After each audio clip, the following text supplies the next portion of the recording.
Assalamualaikum warahmatullahi wabarakatuh. Halo teman-teman, welcome back to my YouTube channel. Jadi hari ini kita mau membahas terkait Islam di Asia Tenggara.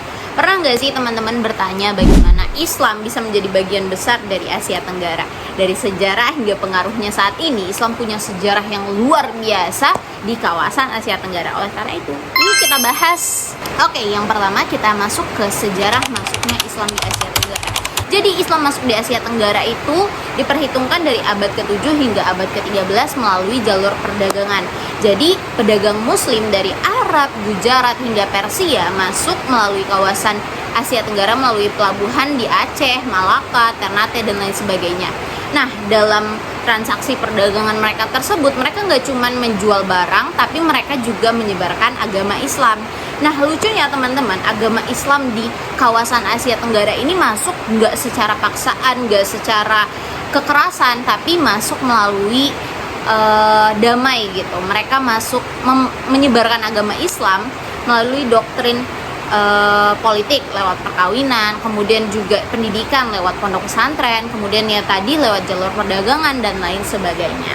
Nah, karena tadi Islam diterima secara damai oleh masyarakat setempat, hal itu juga menyebabkan terjadi keunikan yang sangat-sangat identik dengan Islam di Asia Tenggara, yaitu budaya-budaya Islam itu berbaur dengan budaya-budaya lokal. Jadi terjadi asimilasi budaya di sini, teman-teman. Contohnya nih, ada tradisi selamatan di Jawa yang sebenarnya mengandung nilai-nilai Islam tapi tetap kental dengan tradisi lokalnya juga gitu. Jadi Islam di sini tuh sangat-sangat fleksibel tanpa kehilangan nilai-nilai penting dari ajaran Islam itu sendiri.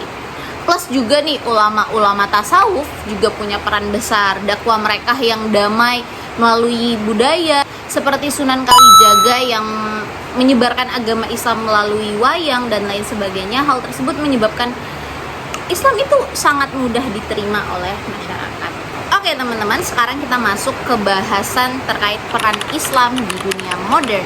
Nah, peran Islam sekarang itu nggak cuma di bidang agama aja, tapi Islam juga menyusupi bidang-bidang lainnya seperti politik, ekonomi, sosial, kemudian juga pendidikan.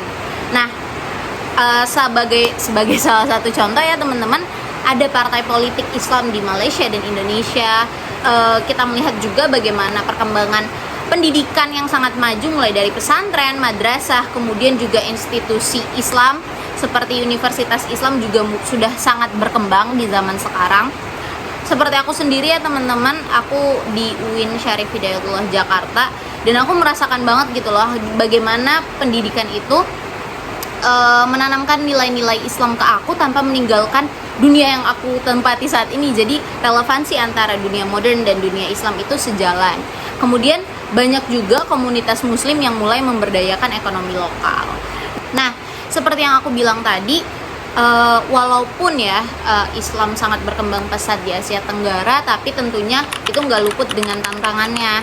Jadi seperti yang kita tahu, pengaruh globalisasi sangat besar sehingga memunculkan ekstremisme, kemudian radikalisme, dan banyak juga paham-paham yang lain yang menyebabkan doktrin atau nilai agama Islam itu jadi melenceng. Tapi teman-teman, di sini aku sangat mengapresiasi bagaimana institusi-institusi pendidikan, kemudian media-media Islam yang terus-menerus menanamkan nilai-nilai Islam tanpa harus tertinggal dengan zaman gitu, terus mengikuti. Bagaimana juga kampus aku UIN Syarif Hidayatullah Jakarta mengintegrasikan bagaimana Islam itu bisa loh masuk ke ilmu-ilmu pengetahuan yang lain. Islam, nilai di Islam itu sejalan loh dengan ilmu pengetahuan. Jadi bukan sesuatu yang harus kita perselisihkan atau kita pisahkan antara Islam dan ilmu pengetahuan yang lain, tapi harusnya kita integrasikan, karena kita nggak bisa meninggalkan agama dan nilai-nilai keislaman sebagai muslim juga, tapi kita juga nggak bisa meninggalkan kehidupan ilmu pengetahuan dan perkembangan zaman saat ini gitu. Dan yang menariknya, generasi muda itu sudah banyak ya yang mengintegrasikan nilai-nilai Islam dengan gaya hidup yang modern. Ini yang menjadi Islam di Asia Tenggara juga bakal terus berkembang insya Allah dengan cara yang baik. Oke teman-teman, terkait penjelasan Islam di Asia Tenggara sudah selesai. Hal tersebut membuktikan bahwa sebenarnya agama Islam berjalan secara harmonis dengan budaya lokal kita. Dari sejarah hingga tantangan modern membuktikan Islam terus jadi bagian penting dari identitas kita, identitas bangsa kita, dan identitas Asia Tenggara. Dengan perbedaan sudut pandang Islam itu sendiri, di Indonesia kita tahu banyak sekali perbedaan sudut pandang dari para ulama-ulama. Kemudian dengan bagaimana perbedaan budaya Islam di Indonesia dengan budaya Islam di Arab Saudi itu sendiri gitu kan, itu nggak menjadi alasan kita untuk terpecah belah. Kita tetap satu, kita tetap muslim, kita tetap Islam yang hakiki gitu.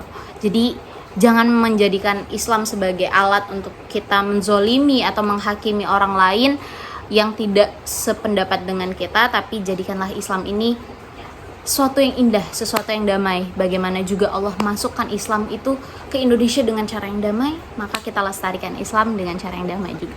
Terima kasih, aku Mufti Maulani Subhanura. Wassalamualaikum warahmatullahi wabarakatuh.